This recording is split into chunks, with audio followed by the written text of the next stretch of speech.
Nah, dari kasus perbedaan linearitas pada PPG dan pelaksanaan seleksi P3K itu, maka mulai muncul beberapa pertanyaan. Contohnya di sini, GTT Bahasa Inggris di SD apakah bisa daftar di tahap 2, Pak? Artinya untuk seleksi P3K tahun 2021 kemarin.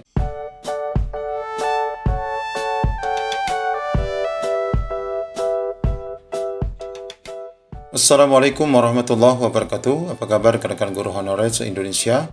Baik yang sudah lulus ASN P3K tahun 2021 maupun yang belum lolos untuk mendapatkan formasi tahun 2021.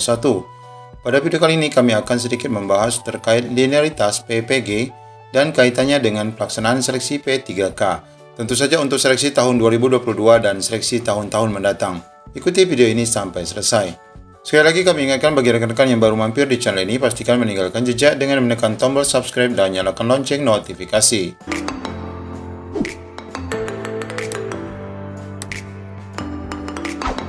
Ya, sebelum kita membahas keterkaitan antara pelaksanaan PPG dan pelaksanaan seleksi P3K tahun 2021, 2022, dan tahun-tahun mendatang, yakni terkait dengan linearitas atau kesesuaian jurusan, maka di sini kami informasikan terlebih dahulu informasi terbaru terkait perubahan pelaksanaan PPG tahun 2022 yang direncanakan dimulai tanggal 10 kemarin, tetapi ini kembali ditunda.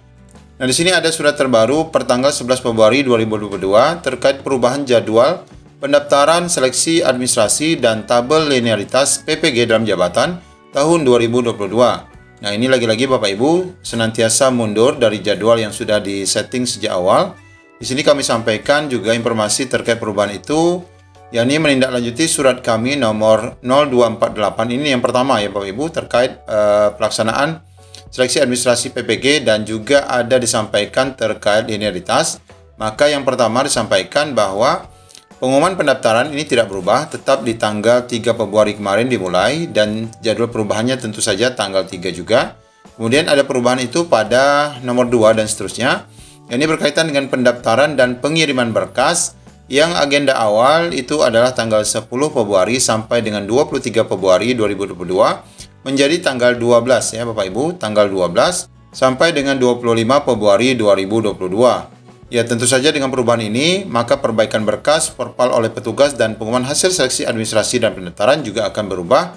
Yang sebelumnya, hasil seleksi akan diumumkan pada tanggal 4 Maret 2022 menjadi tanggal 7 Maret 2022. Kemudian Bapak Ibu, ini terkait dengan linearitas juga ada perubahan Bapak Ibu.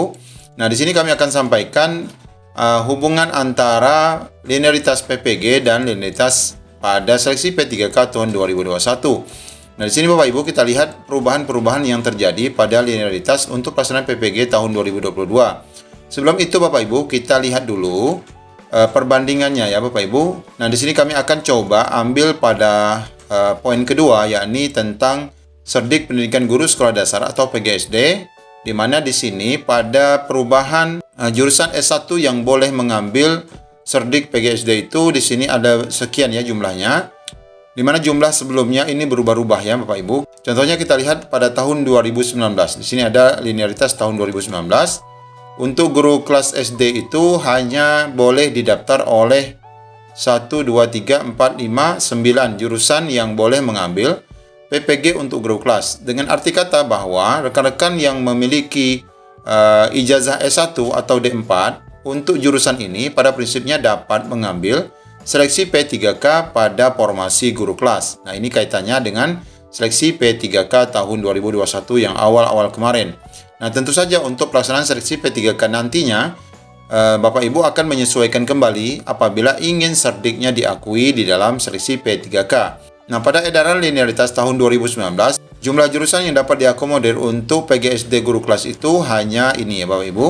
Kemudian pada tahun 2022, yaitu pada pengumuman awal, linearitas untuk PGSD itu sangat banyak Bapak Ibu ya, berbeda ya. Di sini linearitas 2019, 1, 2, 3, 4, 5, 6, 7, 8, 9, 10, 11. Nah, namun untuk jurusan yang dapat mengambil PGSD pada PPG 2022 ini berubah Bapak Ibu ya. Kita lihat, ini tentunya pengumuman awal. Nanti pada pengumuman perubahan akan ada berubah lagi. Kita lihat di sini untuk pengumuman awal, yang diakomodir itu sejumlah 1, 2, 3, 4, 5, 6, 7, 8, 9, 10, 11, 12, 13, 14, 15, 16, 17, 18, ya sekitar 17 ataupun 18 jurusan yang dapat untuk mengambil serdik PGSD. Nah, ini adalah penambahannya pada tadris-tadris ini untuk jurusan di madrasah ya Bapak Ibu. Nah, kemudian setelah adanya perubahan terbaru di surat edaran yang kami bacakan tadi, ini mengerucut kembali Bapak Ibu. Kita lihat ada berapa? 1, 2, 3, 4, 5, 6, 7, 8, 9, 10, 11, 12, 13, 14, 15, 16. Hanya 16 jurusan yang dapat mengambil cerdik untuk PGSD. Dengan kata lain, tentu saja nanti Bapak Ibu yang memiliki jurusan S1 ataupun D4, pada jurusan-jurusan yang disebutkan di sini, pada prinsipnya nanti dapat mendaftar pada seleksi P3K untuk formasi PGSD. Namun hal ini juga terlepas daripada edaran tersendiri yang disampaikan oleh Kementerian Pendidikan terkait linearitas ya Bapak Ibu. Di sini kemarin pada awal seleksi P3K tahun 2021, adanya surat edaran terkait kualifikasi akademik dan cerdik dalam pendaftaran pengadaan P3K tahun 2021. Nah, dalam edaran ini banyak perbedaan-perbedaan yang ditampilkan, di mana di sini kesesuaian antara cerdik dengan S1 itu agak sedikit berbeda dengan jurusan serta cerdik yang ada pada program PPG. Contohnya di beberapa kasus, ada rekan-rekan yang jurusannya adalah geografi, tetapi saat pemilihan formasi P3K itu dapat memilih formasi pada jurusan sejarah, atau sebaliknya, S1 sejarah dapat memilih ataupun lolos pada seleksi P3K formasi geografi. Tentu saja sebenarnya itu tidak nyambung ya Bapak Ibu, karena sesungguhnya pada edaran linearitas itu tidaklah masuk. Kita lihat di sini Bapak Ibu. Ya, kita contohkan di sini untuk nomor 17, yakni untuk mapel geografi ataupun cerdik geografi, itu hanya bisa diikut oleh pendidikan S1 geografi dan geografi. Artinya yang atas adalah untuk SPD, sedangkan yang di bawah adalah untuk geografi yang jalur umum. Ya, demikian juga Bapak Ibu untuk nomor terakhir, yakni untuk cerdik sejarah, ini pada prinsipnya hanya boleh diambil pada mereka yang memiliki S1 pendidikan sejarah atau mereka yang memiliki S1 sejarah saja. Jadi dua jurusan ini saja yang boleh pada prinsipnya mendapatkan cerdik sejarah.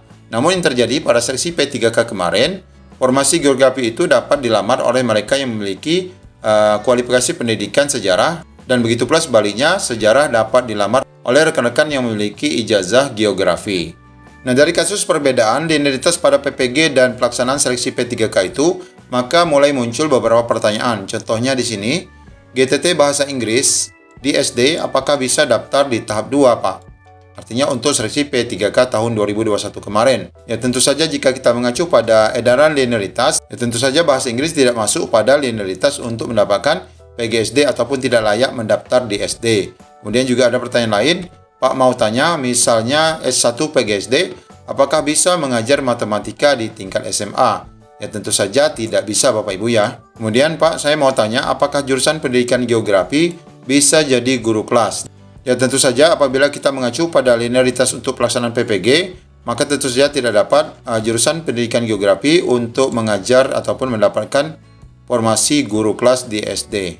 Ya, di sini sebagai penutup kami sampaikan beberapa keuntungan bagi Bapak Ibu yang dapat mengikuti ataupun diundang pada PPG tahun 2022. Jadi intinya Bapak Ibu harus diundang terlebih dahulu. Pastikan Bapak Ibu mendapat undangan di SIM PKB, baru Bapak Ibu bisa mendaftar pada seleksi PPG tahun 2022. Jika Bapak Ibu tidak mendapatkan undangan, maka tidak dapat mengikuti. Dan perlu Bapak Ibu pahami bahwa pelaksanaan PPG tahun 2022 ini tidak ada kaitannya dengan pelaksanaan seleksi P3K. Sehingga apabila Bapak Ibu sudah lolos pada seleksi P3K, tidak harus untuk mengikuti PPG jika memang Bapak Ibu tidak mendapatkan undangan di SIM PKB. Yang pertama tentu saja keuntungan daripada mengikuti PPG ini, Bapak Ibu akan mendapatkan sertifikat pengakuan atas profesionalitas Bapak Ibu pada jurusan ataupun mapel yang Bapak Ibu ampu. Dan ini menjadi pengakuan bahwa Bapak Ibu memang profesional dalam menyandang profesi sebagai guru. Kemudian yang kedua, tentu saja Bapak Ibu nanti akan mendapatkan tunjangan profesi berupa 1 bulan gaji, baik Bapak Ibu sudah menjadi ASN ataupun Bapak Ibu yang belum menjadi ASN, ini tetap mendapatkan tunjangan profesi. Kemudian tentu saja dengan adanya keikutan Bapak Ibu dalam PPG, jika nanti lolos, diharapkan akan ada afirmasi cerdik pada seleksi P3K tahun-tahun mendatang. Ya, demikian Bapak Ibu sedikit penjelasan terkait linearitas antara PPG dan seleksi P3K yang perlu Bapak Ibu ketahui. Semoga ini menjadi pencerahan bagi Bapak Ibu sekalian. Demikian dari kami. Assalamualaikum warahmatullahi wabarakatuh.